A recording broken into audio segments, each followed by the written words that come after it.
though his mode of procedure was different. Incidentally, he rendered another service to his countrymen, for the skulking Moabites from their lairs among the rocks saw the red sun of the desert reflected in the water, and, taking it for the blood, or perhaps rather for an omen of the blood, of their enemies, they plucked up heart to attack the camp, and were defeated with great slaughter.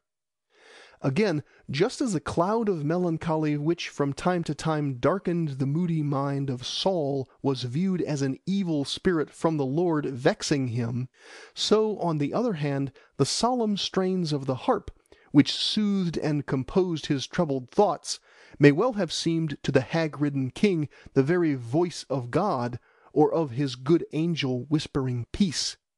Even in our own day a great religious writer, himself deeply sensitive to the witchery of music, has said that musical notes, with all their power to fire the blood and melt the heart, cannot be mere empty sounds and nothing more. No, they have escaped from some higher sphere. They are outpourings of eternal harmony, the voice of angels, the Magnificat of saints.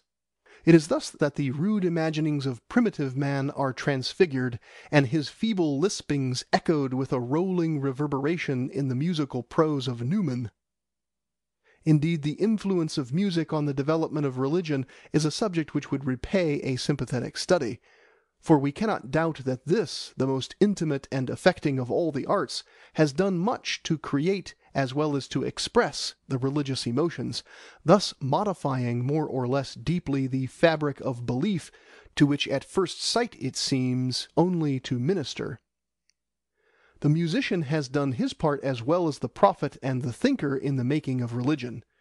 Every faith has its appropriate music, and the difference between the creeds might almost be expressed in musical notation. The interval, for example, which divides the wild revels of Cybele from the stately ritual of the Catholic Church is measured by the gulf which severs the dissonant clash of cymbals and tambourines from the grave harmonies of Palestrina and Handel.